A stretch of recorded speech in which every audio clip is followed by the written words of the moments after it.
finally of Vijay शुरू हो गया, and then you mentioned that he's served under then Colonel Lalit Rai, I think. इसके बारे में आप बता सकते हैं? सर सियाचिन के टाइम में तो सियाचिन से जब ये लोग वापस आ रहे थे, रिट्रीट करते थे, this company was supposed to join the peace posting at Pune, तो लोग रिट्रीट करते सियाचिन से जा रहे थे अब तो पुणे पोस्टिंग के लिए, तो बीच में कारगिल हैपेंड। तो उस टेन्योर में जब ये लोग आ रहे थे तो इनके साथ इनका जो 2IC थे कर्नल नमून अस्थाना, उनसे काफी ज्यादा इंटरेक्शन रहा इसका, और ये लोग मिलते जुलते बातचीत, तो वो हम लोग पता चलता था हाँ इससे सीनियर है जैसे ये आजकल है। और उन्होंने जब मैं उनसे मिला, अस्थाना सर से मिला, तो ही टोल्ड मी कि यार रियली मनोज पांडे जो एक पर्सनालिटी है, तो ही उसने उनके ऊपर भी बहुत अमिट छाप छोड़ रखी थी। वो याद दिलाता है कि जो कारगिल हैपेंड इन मई, तो 1 अप्रैल 1999 को ये एक अप्रैल फूल डे जो हम लोग मनाते हैं, तो इनके वहाँ ये अस्थाना सर लोगों ने इनके अरेंजमेंट डे उस समय अप्रैल फूल डे में कहा कि ये पांडे बहुत स्मार्ट बनता है, इसी का अप्रैल फूल बनाते हैं। तो इसको ही कि कुछ ऐसे फेक सा कि एक नया तुम्हारा अपॉइंटमेंट आ गया और पोस्टिंग आ गई, तुमको यहाँ पे जाना है, सब कुछ जबरदस्ती का सब पैकेज और सब करके सामान की भाई बॉस बोल रहे हैं, सीनियर बोल रहे हैं, तुमको जाना ही है। तो कहा कि अमोल अस्थाना सर खुद बता रहे थे कि हमने ये सब प्लान किया कि इसको अप्रैल फूल डे अच्छे से मनाते हैं। कहा कि यार सब तो हो गया। फिर आया मेरे पास, कह रहा कि सर मैं जा तो रहा हूँ लेकिन इमरजेंसी में आई नीड 5,000 कैश। तो इसने इतना स्मार्टली हमसे 5,000 रुपए ले लिए कि हम लोग कि हम लोग उल्टा हम ही हमारे अप्रैल फूल के 5,000 रुपए तो आपको देने पड़ेंगे। ये मांग रहा है कि भैया जी यंग अफसर की इसको जाना है तो जी करना पड़ेगा। तो फिर उन्होंने कहा नहीं ये क्लास लाएगी प्रैंक, कहा सर मैं भी समझ गया था ये प्रैंक है, तो हमने भी इससे आपसे तो presence of mind तो he was very sharp और इवन इसको लोग वहाँ पे पहलवान पांडे के नाम से फेमस था ये पहलवान। सोचिए कि शॉर्ट हाइट है, ऐसा है, लेकिन वो गुड स्पोर्ट्समैन रहना। और इवन इनके एक और अफसर हमसे मिले तो उन्होंने बताया कि यार वो तो टेबल टेनिस ऐसे खेलता था ना कि हम उससे राइट हैंड में जीत ही नहीं सकते थे, तो लेफ्ट हैंड से वो मुझे अच्छी फाइट देता था। तो दैट सॉर्ट ऑफ कि इवन इस ऑफिसर्स या उनके जो पीयर ग्रुप में थे सब लोग इसके बारे में कहते थे। इवन अस्थाना सर ने कहा कि he was in future general, बाकी he was general in the making, he was general material. वो too much talent he carried. और उसको ये बात भी सही है कि वो गया तो ये loss for the nation and Indian army also किया। No doubt about that. And finally, जब हम अगर हम बात करें कि not well into the actual of Vijay, उसके ऊपर काफी स्टोरीज काफी कवर हो चुका है, लेकिन at a personal level, if you can recall something, जैसे you have been vividly तुमने कवर किया है through his that exchange of correspondence. So the last letter that you got, and thereafter of course the sad news was there that he was martyred. So उसके बारे में अगर if you can just highlight a few things. Sir during Kargil war जो मई में start हुआ और ये जुलाई में तक जा रहा है, तो इसमें हमने उसको 2 लेटर लिखे मई में। तो इन दोनों लेटर्स मई में और एक हो सकता है कि फर्स्ट वीक ऑफ जून में गया होगा, तो 2 लेटर्स में लिखे। और अभी तक जैसे होता था कि मैं उसको बोलता था कि तुम फौज में हो तो लेकिन तुमको जाने की जरूरत नहीं है, लेकिन पता नहीं क्यों ये लास्ट 2 लेटर जब मैं लिखा और उसमें इंडिया में हम लोग ऐसी पब्लिक भी जनरल पब्लिक के फील करती कि हाँ हमारे देश से सही लड़ रहे हैं तो टू मोटिवेट देम।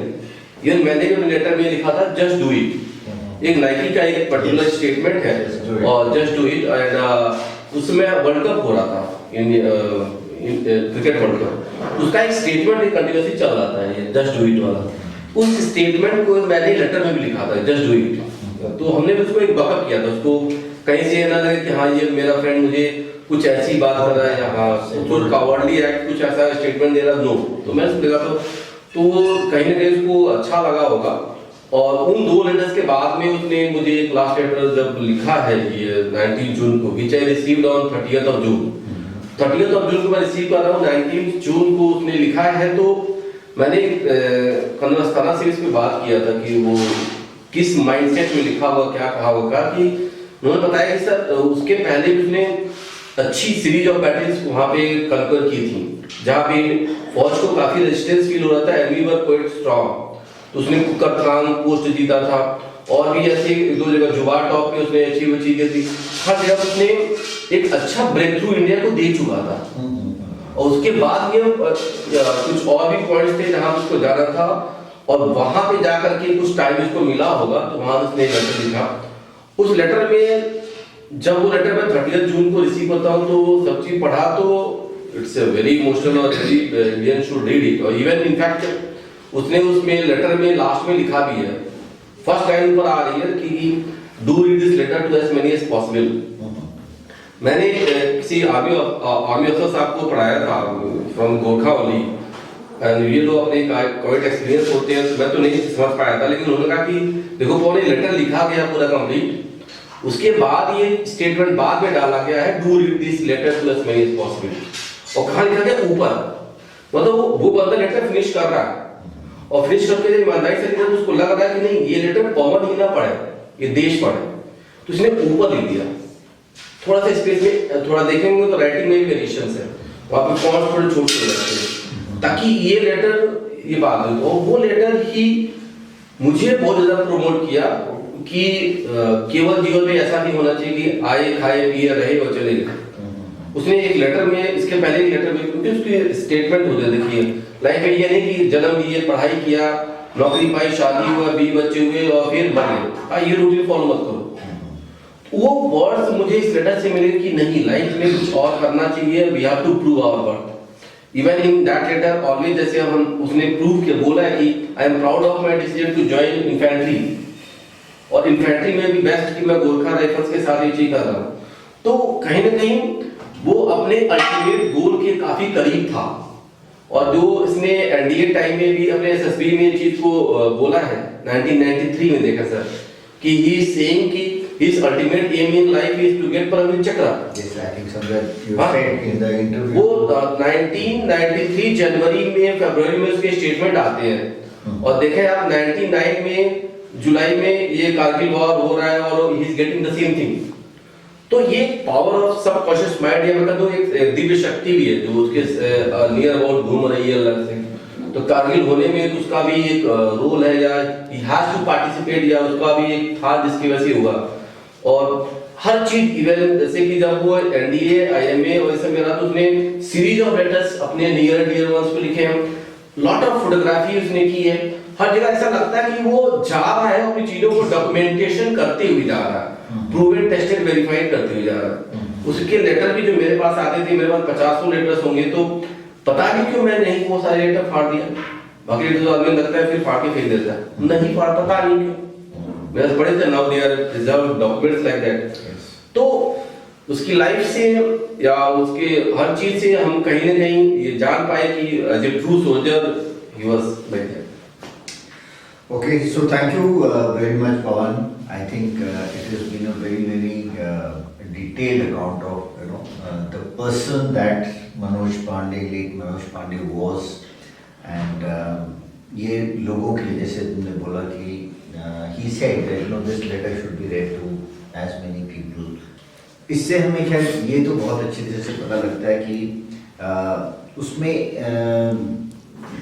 कुछ इस तरह के गुण थे, इस तरह की क्वालिटीज थी जो एक बहुत सफल लीडर में होनी चाहिए।